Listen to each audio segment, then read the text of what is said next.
Welcome back, class. My name is Sean Flaherty, and today in this video, I want to talk about the various bridges in Florence, Italy. Today in this video, I want to discuss the origins of Florence, Italy, certain landmarks, key structures in this historic city, and its involvement in World War II and how the city rebuilt itself after the war. More specifically, the discussion to rebuild certain bridges destroyed in the war identically as they were in medieval times. The city of Florence is one of Italy's oldest and most well-known across the globe. Over the past 700 plus years, the city has expanded to fit and protect its population. There have been 7 major wall expansions in Florence's history, the first one being in the 1st century AD under the Holy Roman Empire, and the final being the municipal walls in 1299 to 1333. This diagram shows every expansion in between. One key feature we will come back to is the large river known as the River Arno that cuts the city in half, and more specifically after its final expansion.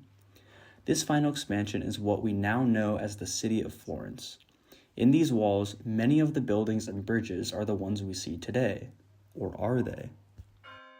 Just for a quick history lesson, for the majority of Florence's history, it went through stages of tribes moving in and out of the city, exiles, short and unstable elections, a republic, independency, a monarchy, and eventually one unified country in 1861. However, probably the most important and influential part of Florence's history is the ruling of the Medici family and, of course, the Renaissance. In this period, art and architecture took the city by storm, and new ways of thinking, innovation, creativity, craftsmanship, and artistry were heavily encouraged. Iconic structures such as the Florence Cathedral, Uffizi, Pitti Palace, and Plaza Vecchio were all constructed in Florence. This would soon become the Florence name and what it would be known for in the future. Despite all these amazing things, today I am focusing on the bridges that link the seemingly split city. The Ponte alle Grazie was built in 1237. It contains 9 arches and spans the widest part of the river. It used to have chapels and shops that sat on top of it, but they were demolished in 1876 to allow for trams to pass. This bridge has changed the most out of the next 2 bridges because pre-World War II there were 6 stone arches. Today there are 5 reinforced concrete arches. Although the material is slightly more modern and there is 1 less arch, the style of bridge has remained the same. Next, the Ponte Santa Trinita dates back to 1252. However, after the wooden bridge collapsed in 1259, it was replaced with a stone bridge.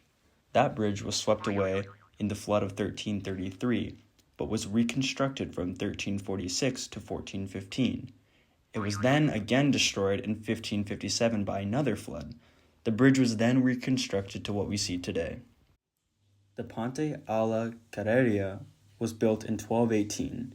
The wooden bridge collapsed in 1294, was rebuilt, destroyed in 1333, rebuilt, destroyed in 1557, and then finally rebuilt in stone. The last and most well-known bridge that spans the River Arno is the Ponte Vecchio. It was constructed in the 1st century BC and has become a symbol of Florence.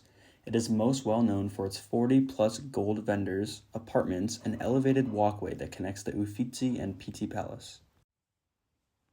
All of these bridges except the Ponte Vecchio were completely destroyed in World War II by the Germans.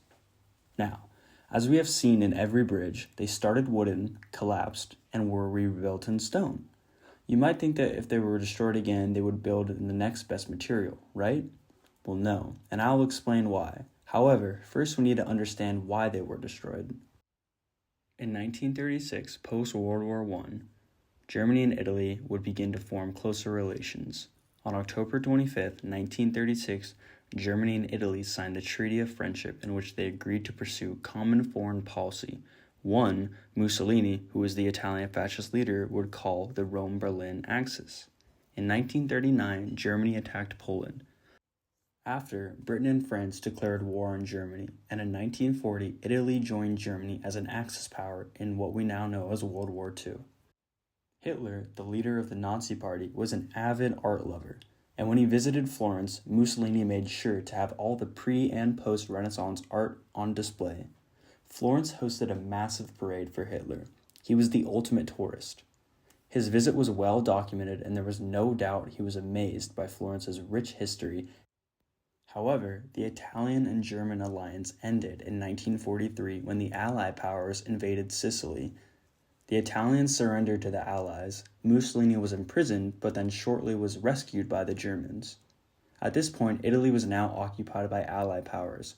Then, Italy declared war on Germany on October 13th, officially ending the Italian-German Pact. This began the long road of the Allied powers traveling north to capture all of Italy.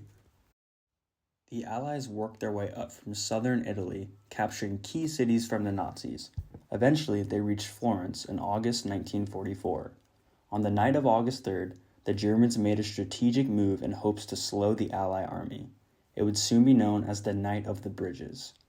Every bridge we discussed earlier in this video was destroyed except the iconic Ponte Vecchio. Along with 3 major bridges were destroyed, much of the city was also depleted to rubble. However, historic sites like the Basilica Santa Maria Novella, Plaza Vecchio, Uffizi, and Ponte Vecchio were spared, perhaps because of Hitler's love and appreciation of art and history. Eventually, the Allies regained control of all of Florence and eventually Italy. Obviously, these 3 bridges were iconic and dated back hundreds of years. They were integral, and there was no debate that they had to be reconstructed. Directly after their destruction, the Allies began to recover as many stones as possible. There was essentially no debate as to what style the new bridges would be or who would design it, because it was clear that they would be identical to their pre-World War II design. Only 2 years after liberation, 2 of the stone bridges were reconstructed, and then 3 years later, the 3rd and final bridge was completed. Personally, I am torn between the decision of whether I would reconstruct them the same as they were pre-World War II or whether to design newer, more sustainable bridges. On one hand, Italy chose to rebuild their bridges exactly as they looked pre-World War II because these bridges were iconic structures that were essential parts of Florence's cultural heritage. Their reconstruction would help restore the city's identity. To Florentines, the bridges were not just simple structures, but they were also pieces of art and architecture that represented centuries of Florentine craftsmanship and history. Therefore, rebuilding them with modern materials or changing their designs would not have been acceptable. Could the rebuilding of bridges exactly as they were before the war be a way of demonstrating resilience and determination against the destructive forces of war? Well, first, I want to discuss one other bridge that is similar to the 3 Florentine bridges that were destroyed. The Ludendorff Bridge in West Germany was a 325-meter-long, 6-meter-wide steel bridge. It was built in the First World War and played an essential role allowing troops and supplies to cross the Rhine River. It only had 2 railway tracks that was considered one of the most beautiful steel bridges over the Rhine. At both ends of the bridge there were 2 stone towers that fortified the foundation and shielding of the bridge. However, like the bridges in Florence, it was bombed and destroyed. Unlike the Florentine bridges, the topic of reconstruction ended only a few years ago. In a poll of locals in 2020, 91% of locals voted in favor of rebuilding the bridge because there was no river crossing for about 27 miles and only a limited number of ferry boats. Local communities have raised over €22 million for engineers to reconstruct the bridge, but in a viable and realistic way. The new bridge will sit on the same axis as the Ludendorff Bridge, but will instead be a suspension bridge with individual pylons positioned behind the original towers.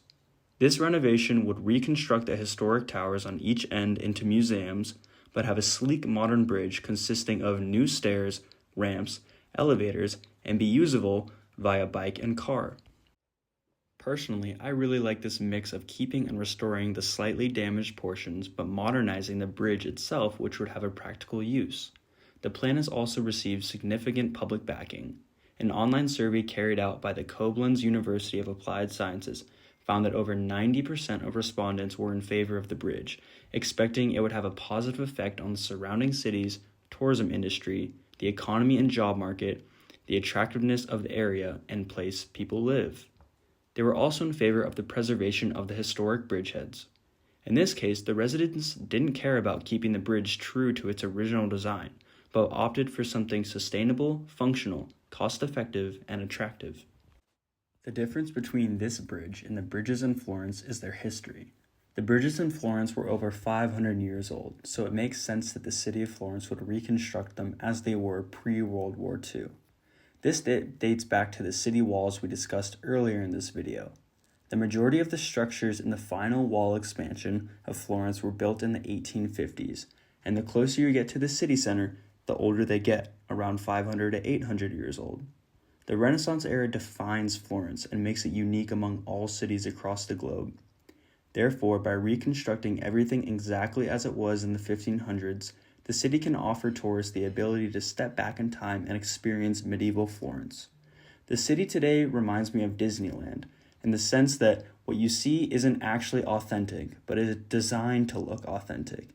In reality, most structures we see were constructed around 70 years ago. It is almost like the city of Florence does not want to acknowledge the change it went through in the 1940s. Now, outside of Florence's city center, there are modern buildings.